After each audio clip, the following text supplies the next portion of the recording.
नमस्कार दोस्तों, मैं एक सिविल इंजीनियर हूँ। आजकल हम सभी कोरोना की वजह से लॉकडाउन में अपने अपने घरों में बंद हैं और हम ये नहीं जानते हैं कब तक चलेगा। ऑलरेडी 4 लॉकडाउन देख चुके हैं। क्योंकि ये वक्त का अंत 0 से 1 की शुरुआत हो सकती है, और इसी सोच के साथ मैं कुछ आइडियाज़ आप लोगों के साथ शेयर करना चाहता हूँ। हमारे काम में, काम करने के तरीक़ों में कुछ नयापन, कुछ बदलाव लेकर आ सके, या हम कुछ बेहतर कर सकें अपने फील्ड में। ये जो वीडियोस मैं आपके साथ शेयर कर रहा हूँ, या मेरा आइडियाज़ जो शेयर कर रहा हूँ, हो सकता है आप में से काफ़ी लोग इसी तरीके से काम करते हैं या इन तरीक़ों को जानते हैं। फिर भी ये एक छोटी सी कोशिश है जो हमारे साथ जुड़े दूसरे जूनियर इंजीनियर्स, सुपरवाइज़र्स, फोरमैन्स, टेक्नीशियंस, जो सपोर्टिव स्टाफ हैं, उनके लिए एक नई दिशा, नया तरीका या नई सोच लेके आ सके,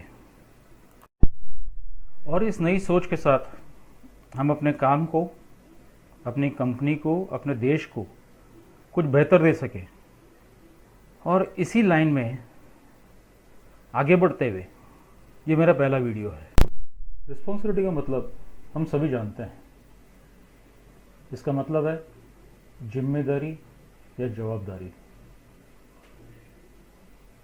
पर क्या हम इंजीनियर्स, फोरमैन, सुपरवाइज़र होने की हमारे जवाबदारी को अच्छी तरह समझते हैं, उसे जानते हैं? आप में से काफ़ी लोगों का जवाब होगा हाँ, पर मैं कहूँगा कि नहीं, क्योंकि हमने जवाबदारी और जिम्मेदारी शब्द की परिभाषा, डेफिनेशन को ठीक से समझा ही नहीं है। जिम्मेदारी का मतलब सिर्फ यही नहीं है कि जो हमें कंपनी ने नौकरी में रखने से पहले, हमारे इंजीनियर ने, हमारे सीनियर्स ने हमें साइट पे काम शुरू करने से पहले बता दिया, वही हमें जवाबदारी है, जिम्मेदारी है। ये हमारी जवाबदारी, जिम्मेदारी है, पर यह जो हमारी जवाबदारी है, जिम्मेदारी, उसका एक छोटा सा हिस्सा है। इस चीज़ का, जवाबदारी का या जिम्मेदारी का सही मतलब समझने के लिए मैं आप लोगों को एक उदाहरण दूंगा। हम सभी का एक परिवार है, और उस परिवार की जवाबदारी, जिम्मेदारी को निभाने के लिए कोई भी हमें ये नहीं कहता कि आपको ये करना है, आपको ये चीज़ का ध्यान रखना है, यहाँ साफ सफाई करनी है, अपनी चीज़ों का इस्तेमाल कैसे करना है, ये कोई सिखाता नहीं है आपको। ये आप खुद अपने अंदर से, अपने आप से करते हैं, क्योंकि वह सभी चीज़ें, वो परिवार, वो लोग, वो घर आपसे जुड़ा है, आपका है, उसमें आपका पैसा लगा है। और इन जवाबदारियों को पूरा करने के लाइन में हम अपने बच्चों को अच्छे स्कूलों में पढ़ने भेजते हैं। कोई घर में बीमार पड़ जाए तो उसे अच्छे से अच्छे अस्पताल में ले जाके उसका इलाज कराने की कोशिश करते हैं। जब हमें ज़रूरत पड़ती है, हमारी ज़रूरतों को पूरी करने के लिए, हमारे परिवार की ज़रूरतों को पूरी करने के लिए हम कर्ज भी लेते हैं। और अगर हम कोई चीज़ खरीद के लाते हैं, चाहे वो 10 रुपये की चीज़ हो, उसे का इस्तेमाल हम इस तरीके से करते हैं जैसे हमारी ज़िंदगी से ज़्यादा कीमती है। और अपने काम की जगह पे, अपने प्रोजेक्ट साइट के ऊपर जब हम इसी तरीके से काम करते हैं, जिस तरीके हम परिवार को संभालते हैं, जो करे काम हम हमारे परिवार के लिए करते हैं, तभी हम अपने जवाबदारी का, जिम्मेदारी का पूरा एहसास करते हैं और पूरी तरह उसको समझ के काम करते हैं।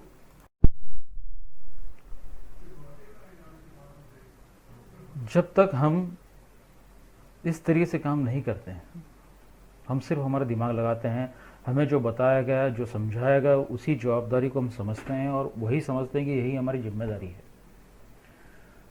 तो हम अपना 100% कभी भी अपने साइड को, अपने काम को नहीं दे पाते, क्योंकि हमारा उद्देश्य, हमारा एम सिर्फ एक ही होता है कि इस काम को पूरा करना, किसी भी तरीके से इस काम को पूरा करना और महीने के अंत में अपनी सैलरी लेके अपने बैंक अकाउंट में जमा करना।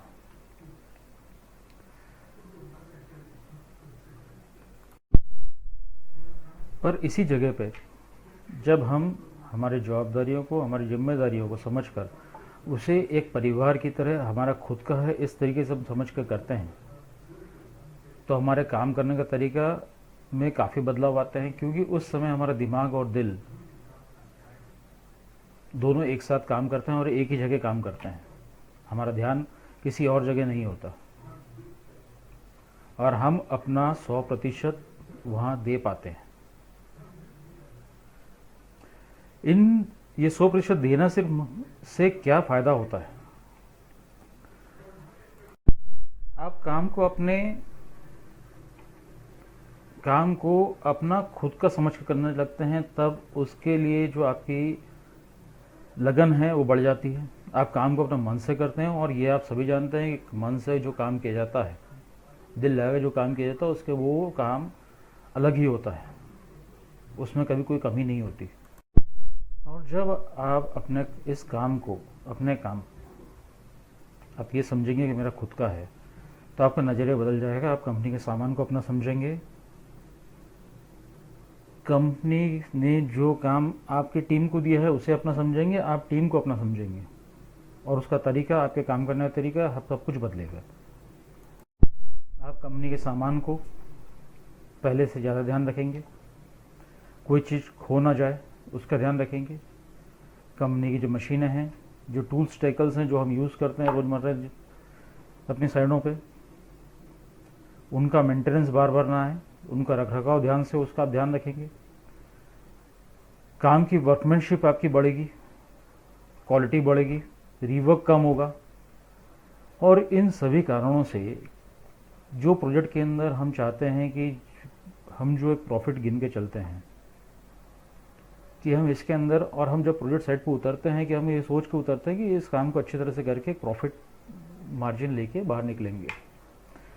पर जब हम इन सभी चीज़ों का ध्यान में रखते हैं जो मैंने पहले कही हैं, तो आपका प्रॉफिट मार्जिन बहुत ज़्यादा नहीं बढ़ता है, पर उसके अंदर कुछ 1 या 2% का एडिशन हो सकता है। ये वीडियो देख रहे कुछ भाइयों के दिमाग में ये भी सवाल आएगा कि चलिए हम इस तरीके से काम करने को तैयार है, पर इससे हमारा क्या फ़ायदा होगा? ठीक है, मानता हूँ पर्टिकुलर किसी प्रोजेक्ट के अंदर अगर आपने इस तरह के काम किया और उससे कंपनी को फ़ायदा हुआ, जब कंपनी को फ़ायदा होगा, कंपनी का आप भला सोचेंगे, तो कंपनी के मैनेजमेंट वो भी आपको इंसेंटिव देगी, आपको कुछ इंक्रीमेंट्स मिल सकते हैं। आप अच्छा काम कर रहे हैं, आपकी कंपनी को काम आगे मिलेगा। इससे आपकी कंपनी के लिए और आपके लिए संभावनाओं के द्वार खुल जाते हैं, अपॉर्चुनिटी बढ़ जाती हैं। और सबसे बड़ी बात, हम सभी जानते हैं कि किसी भी प्रोजेक्ट पर हम जब काम करते हैं, किसी कंपनी के फ्लैग के नीचे काम करते हैं, किसी कंपनी के नाम के नीचे काम करते हैं। हम ये सोचते हैं कि कंपनी का काम अच्छा होगा, कंपनी का नाम होगा, उसको काम मिलेगा, पर हम कभी ये नहीं सोचते हैं कि हमारे बायोडाटा के अंदर, हमारे रिज्यूम के अंदर जब हम किसी दूसरी की नौकरी करने ढूंढने जाते हैं तो उस साइट का नाम लिखा होता है। हम लिखते हैं कि फ़लाँ कंपनी के अंदर फ़लाँ जगह फ़लाँ साइट पर हमने काम किया। और कंस्ट्रक्शन मार्केट आप सभी जानते हैं बहुत छोटा है, बहुत बड़ा नहीं है। आज की तारीख में किसी भी प्रोजेक्ट की रिपोर्ट, वर्कमैनशिप की रिपोर्ट लेने के लिए कोई बहुत ज़्यादा टाइम वक्त नहीं लगता है। और अभी तो नया ट्रेंड शुरू हो गया है, जब बड़ी बड़ी कंपनीज आती हैं, प्रोजेक्ट्स लेके आती हैं मार्केट में, तो पुराने प्रोजेक्ट्स को वो विजुलाइज करती हैं, वहाँ जाती हैं, वहाँ देखती हैं, वर्कमैनशिप देखती हैं, क्वालिटी देखती हैं काम की, सभी चीज़ों को परख के फिर आपकी कंपनी को काम ऑफर किया जाता है। और जब उस काम में कमियां होती हैं तो सिर्फ कंपनी का नाम खराब नहीं होता है, आपका भी नाम साथ में जुड़ा है, आपका भी नाम खराब होता है। उदाहरण के लिए एक बंदा XYZ कंपनी में काम करता है, कुछ तरक्की पाने के लिए किसी और कारण से वो दूसरी किसी कंपनी में जाना चाहता है। वो इंटरव्यू में जाता है, उसने अपना रिज्यूम सबमिट करता है जो भी इंटरव्यू ले रहा है उसके सामने। खुदा ना खास्ता जब वो इंटरव्यू देने वाला बंदा वो उस प्रोजेक्ट को अच्छी तरह से जानता है जो आपने अपने बायोडाटा में लिखा है, और उसने उस प्रोजेक्ट को देखा भी है, तब उसके सवालों के, अगर आपने वो प्रोजेक्ट बहुत अच्छा किया है, उसकी क्वालिटी मेंटेन करी, उसमें वर्कमैनशिप मेंटेन करी, फिनिशिंग अच्छी है, सब कुछ अच्छा है, तब उस बंदे का नज़रिया आपसे बात करने का कुछ और होगा। और अगर वहाँ पे क्वालिटी अच्छी नहीं है, वर्कमैनशिप अच्छी नहीं है, लाइन लेवल बराबर नहीं है, फिनिशिंग बराबर नहीं है, काम गंदा है, तो आपका उस बंदे का काम करने का बात करने का तरीका जो है आपसे वो अलग होगा। ये चीज़ें, ये बहुत छोटी सी चीज़ है, ये हम समझते नहीं है, कभी हम समझते नहीं इन बातों को और निगलेक्ट कर जाते हैं, पर ये हमारे खुद की तरक्की के लिए, कंपनी को अभी हम छोड़ दें, पर खुद की तरक्की के लिए बहुत ज़रूरी है। तो अंत में मैं सिर्फ इतना ही कहूँगा, मेरे आइडियाज़ को देखते हुए, इस वीडियो को देखते हुए आपके दिमाग में एक ख्याल हो रह सकता है कि भाई मैं तो सबको चाहिए, सभी तरीके में इसी तरीके से काम करता हूँ, मेरे काम से सभी संतुष्ट हैं, सब सेटिस्फाइड है। और मैं ऐसा कहना चाहूँगा कि अगर हम हमारी चीज़ों में थोड़ा सा बदलाव लाए, हमारे प्रोसीजर के अंदर, तरीके के अंदर थोड़ा सा बदलाव लाएं, तो हम उस संतुष्टि, सेटिस्फैक्शन को, एक्सेप्टेंस पे ला सकते हैं, हमारे गुड को बेस्ट बना सकते हैं।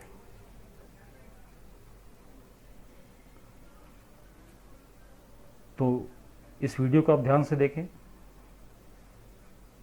और इस वीडियो के अंदर अगर आपको कुछ भी लगता है कि ये मुझे करना चाहिए, तो कोशिश करिए करने की। शायद इससे आपका जो फ्यूचर है, जो हम एक की शुरुआत कर रहे हैं, वो एक की शुरुआत आपके इस नए विचारों के साथ में कुछ बेहतर लेके आए, आपके लाइफ में कुछ अच्छा लेके आए, अच्छा कर सकें आप, और आपकी तरक्की हो। इसी के साथ मैं भी आपसे विदा लेता हूँ, और हम नेक्स्ट सेशन में मिलेंगे कि हम काम कैसे करें, हाउ टू वर्क के अंदर मैं आपको टेक्निकल कैसे काम करना है, ब्रिक वर्क, चंतर कैसे करना है, प्लास्टर कैसे करना है, कंक्रीट, वो नहीं सिखाऊंगा। कुछ अलग आइडियाज़ रहेंगे जो बहुत छोटे से मैनेजमेंट फंडा हैं, जिन्हें अगर आप अडॉप्ट करेंगे तो आपका काम स्मूथ हो जाएगा। और इसी के साथ मैं ये वीडियो यहाँ ख़त्म करता हूँ। Goodbye, thanks for watching.